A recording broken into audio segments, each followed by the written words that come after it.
자, 오늘 새벽에 우리에게 주시는 하나님 말씀을 받습니다.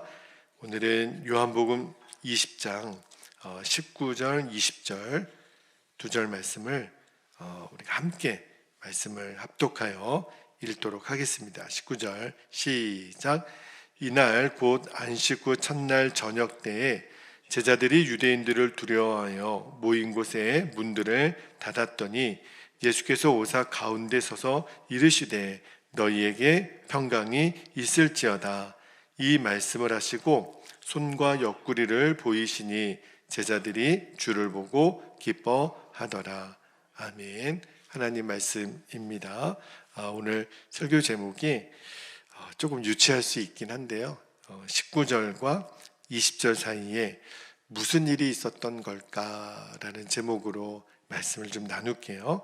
여러분, 우리가 예수님 믿은 사람들에게는 뚜렷하게 나타나는 두 가지 특징이 있습니다. 예수님 믿고 구원받은 사람들에게 나타나는 첫 번째 특징이 뭐냐면 기쁨이에요. 우리가 잘 아는 데살로니가전서 5장 16절에 보면 성경에서 가장 짧은 절이에요.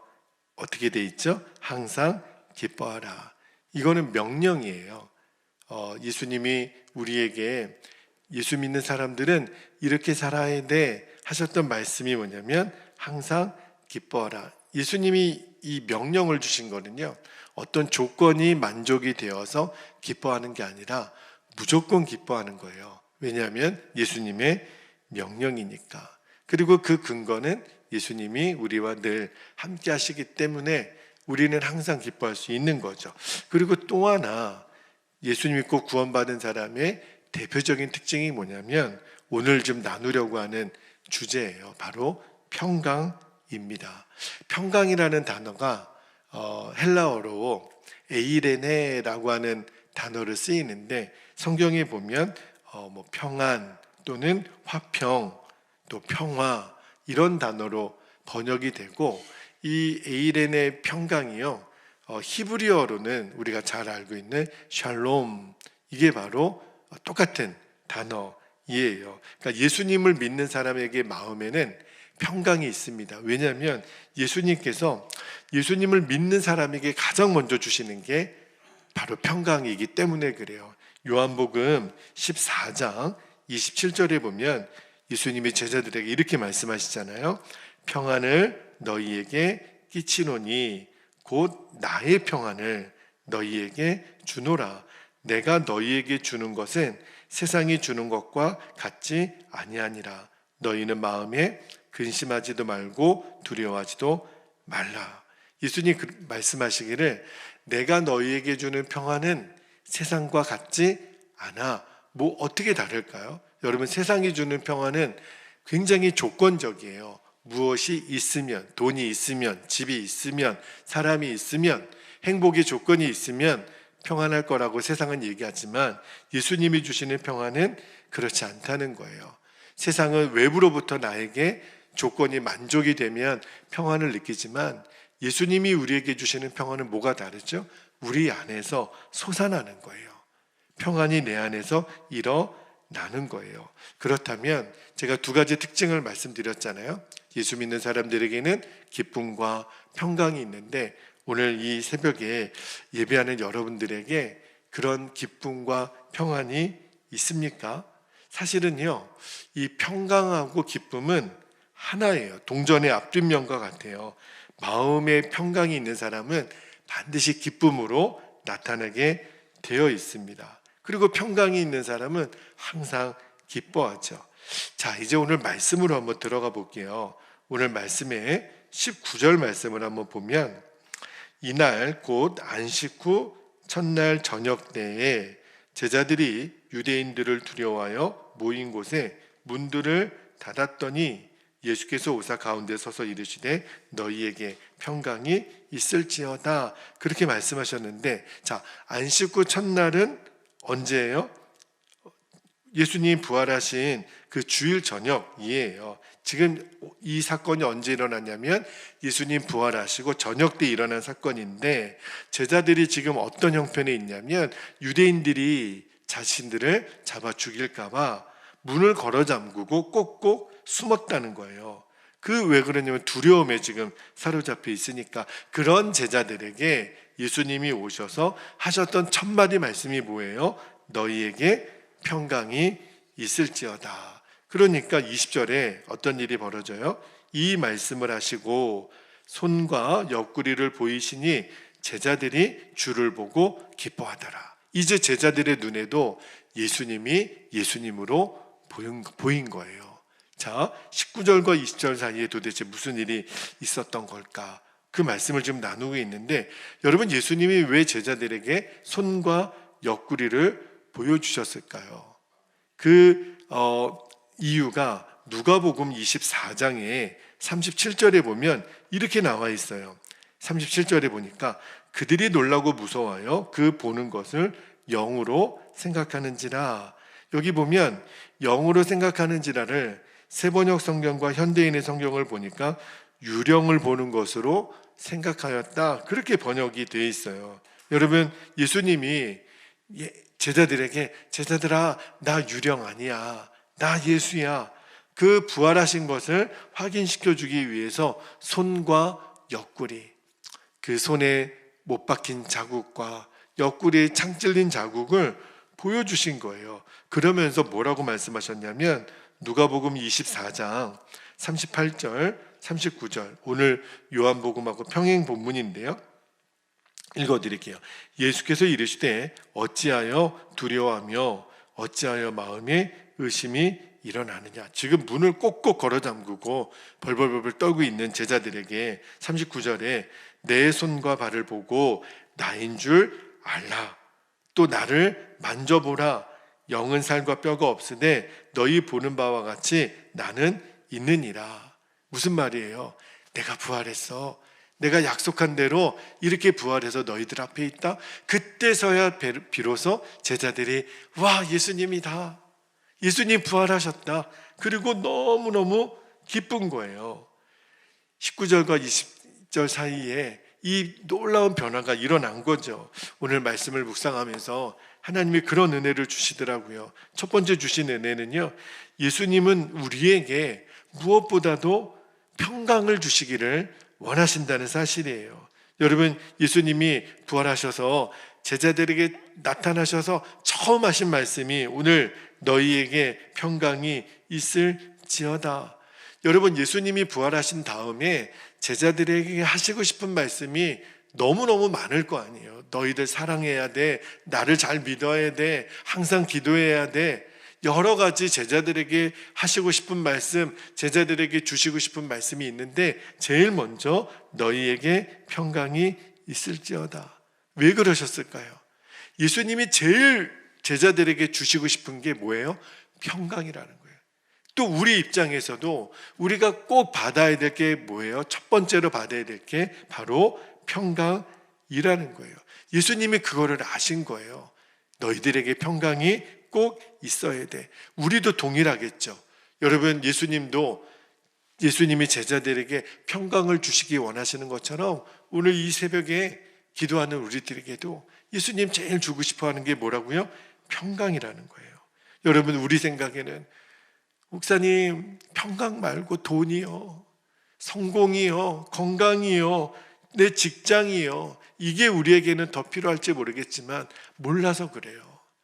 하나님이 우리에게 정말 주기를 원하시는 것은 우리들 마음의 속에서부터 일어나는 평강이에요.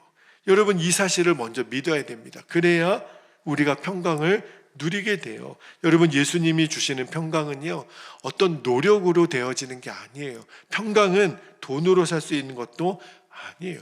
평강은요, 말 그대로 예수님이 우리에게 주시는 선물이에요. 우리는 그 선물을 내 마음의 문을 열고 받기만 하면 돼요. 값으로 매길 수 없는 그 평강을 얻을 수 있는 유일한 방법, 내 마음의 문을 열고 주님이 주시는 평강을 제가 믿음으로 받겠습니다. 구원도 마찬가지 아닙니까, 여러분? 구원을 돈으로 살 수 있나요?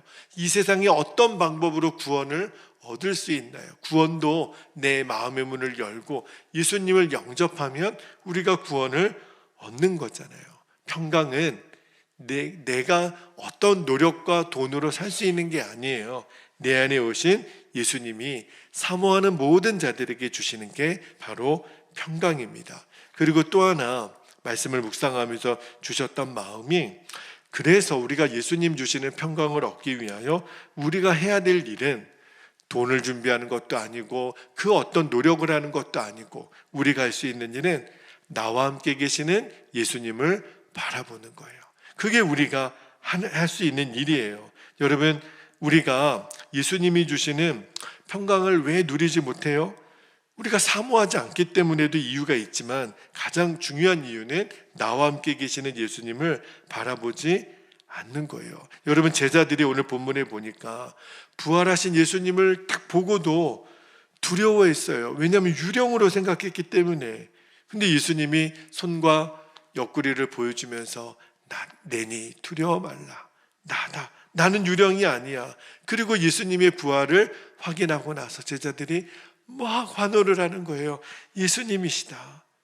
처음에는 유령인 줄 알았다 그랬잖아요. 그런데 육신의 눈으로 예수님이 보이지 않는다고, 우리도 예수님이 내 육신의 눈으로 보이지 않는다고 걱정하고 염려하고 두려워하고, 그렇다면 예수님을 보고도 유령으로 생각했던 제자들과 다를 게 뭐가 있겠어요? 여러분, 우리도요, 함께 하시는 예수님을 바라보지 못하면 끊임없이 금방 힘들고 마음에 낙심이 오잖아요. 그런데 예수님이 나와 함께 계셔. 예수님이 오늘도 이 새벽에 우리들에게 내 손과 옆구리를 봐. 나 유령 아니야. 너희들과 지금 함께 있는 거야. 그것이 눈에 보여지는 사람, 예수님이 바라보아지는 사람은 오늘 제자들처럼 기뻐할 수 있어요. 낙심, 염려, 절망 떠나가는 거예요. 반대로 그 예수님이 바라보아지지 않으면 우리는 금방 무너집니다. 금방 낙심하고 두려워해요. 여러분, 문제는 예수님이 함께 계시지 않는 것이 아니라 그 예수님을 우리가 바라보지 않는 거예요. 여러분, 베드로는요, 물 위를 걸었다 그랬잖아요. 예수님의 제자들 중에 유일하게 물 위를 걸었던 베드로가 예수님을 똑바로 바라보고 있을 때는 물 위를 걸었어요. 그런데 갑자기 바람이 일고 파도가 막 일어나는 것을 보는 순간 빠져버리잖아요. 뭘 말하는 거죠? 똑같아요. 우리도 예수님을 계속 바라보면 아무리 지금 파도가 치고 바람이 불어도 우리는 물 위를 걸어갈 수 있다고요. 그런데 그 예수님의 바라보는 시각을 놓치는 순간 우리는 물에 빠지고 맙니다. 무슨 차이가 있는 거죠? 예수님을 바라보는 눈의 차이가 있는 거예요. 내가 지금 문제보다 크신 예수님을 바라보면 우리가 어떤 고난의 파도를 만난다 할지라도 예수님은 여전히 우리와 함께 있잖아요. 고난이 와도 우리가 두려워하지 않을 수 있는 이유가 뭐예요? 바람과 풍랑도 잔잔하게 하시는 예수님이 나와 함께 있으니까. 그러니까 문제는요, 파도가 얼마나 큰지 상관없어요. 여러분의 인생에 지금 어떤 문제가 지금 내게 다가왔더라도 상관이 없어요. 그게 얼마나 큰지가 문제가 아니라 지금 나와 함께 계시는 예수님을 내가 바라보고 있는가. 예수님은 명령하시면 바람과 파도도 꾸짖으시는 예수님이세요. 여러분, 이제 꼭 기억하셔야 돼요. 내가 지금 인생에 여러 가지 큰 문제를 만나잖아요. 왜 이렇게 내 인생의 파도는 이렇게 큰 거야? 아니에요. 그 파도 때문에 예수님을 바라볼 수밖에 없었다면 그 파도는 우리에게 축복이 됩니다. 왜요? 나로 하여금 예수님을 바라보게 해줬으니까. 그런데 아무리 내가 일이 잘 되고 내가 평탄한 길을 걷는다 할지라도 예수님을 바라보지 않는다면 그것은 나에게 복이 아니라는 거예요. 함께 계시는 예수님을 바라보는 한 우리는 바다에 빠지지 않습니다. 마지막 한 가지만 더 나누고 기도할게요. 여러분, 예수님이 주시는 평강이 우리에게 임하면 모든 상황은, 모든 두려움은 기쁨으로 바뀝니다. 오늘 19절 말씀에 보니까 여러분, 제자들이 우리를 잡으러 올지도 모르는 유대인들 때문에 두려움에 사로잡혀서 어떻게 했다 그랬어요? 문을 다 걸어 잠그고 숨었어요. 그런데 20절에 부활하신 예수님을 만나고 나니까 제자들이 너무너무 기뻐하는 거 있죠. 여러분 19절과 20절 사이에 도대체 무슨 일이 있었던 거죠? 환경이 변했습니까? 상황이 달라졌습니까? 문제가 사라졌습니까? 여전히 예수님 그 죽인 유대 지도자들은 살벌했다고요. 사도행전을 보면 예수님을 전하는 제자들을 핍박하고 옥에 가두고 채찍질하고 심지어는 죽였다고요. 변한 것은 없어요. 19절과 20절 사이에 상황이 달라진 것은 없습니다. 그런데 어떻게 제자들이 두려움에 사로잡혔다가 기쁨의 사람으로 바뀌는 거죠? 19절과 20절 사이에 뭐가 달라진 거예요? 하나 달라진 게 있다면 예수님이 주시는 평강이 제자들에게 임한 거예요. 19절의 제자들에게는 예수님이 주시는 평강이 아직 없어요. 그런데 예수님이 19절에 평강이 너희에게 있을지어다.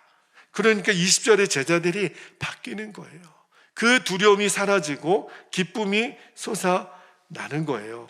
오늘 말씀을 준비하면서 제 안에 간절한 소망이 일어나는 것은 이 시간에 예배하고 오늘 교회에서 또 온라인으로 예배하는 여러분 모두에게 이 체험이 있게 되기를 축복합니다. 내가 조금 전까지만 해도 마음에 두려움이 있었어요. 근심이 있었어요. 내 먹고 사는 문제, 건강 문제, 우리 가족의 구원 문제만 생각하면 머리가 아프고 두려움이 임했는데 오늘 예수님이 그런 나에게 아들아 딸아 너에게 평강이 있을지어다. 그 말을 듣는 순간 두려움이 다 사라지는 거예요. 내 안에 기쁨이 일어나는 거예요. 저는 여러분에게 꼭 그 일이 일어나기를 축복합니다. 예수님의 평강만 내 안에 임하면 돼요. 내 상황이 어떻게 달라졌든 내 문제가 얼마나 크든 내 인생의 파도가 얼마나 거세도 상관없어요. 예수님, 평강의 예수님이 나와 함께 계시면 우리는 베드로처럼 바다 위를 걷는 거예요. 이 시간에 예수님이 우리에게 말씀하세요. 평강이 너희에게 있을지어다. 여러분 오늘 이 새벽에 기도할 때 그 예수님의 평강을 사모할 수 있기를 바라요. 내 마음의 문을 활짝 열고 예수님의 평강이 저에게 임하기를 원합니다. 제 두려움이 기쁨으로 바뀌게 해주시고 모든 슬픔이 찬송으로 바뀌게 해주시고 여러분 그 평강을 여러분 마음 가운데 받아들이면 돼요. 그거 하나면 충분해요. 이것이 바로 19절과 20절 사이에 제자들에게 있었던 놀라운 변화입니다. 주님은 오늘 그 평강을 우리에게 주시기를 원하세요. 예수님의 손과 예수님의 옆구리가 오늘 여러분에게 보여지기를 원합니다. 맞다. 내가 그 부활의 예수님이 나와 함께 계시는데 내가 이까짓 것 뭐가 두려워? 뭐가 염려가 돼? 그치요? 예수님 바람과 파도도 꾸짖으시는 예수님이 나와 함께 계시는데 오늘 저와 여러분에게 그 평강이 예수님 주시는 평강이 충만하시기를 주님의 이름으로 축복합니다. 이제 우리 함께 기도하겠습니다.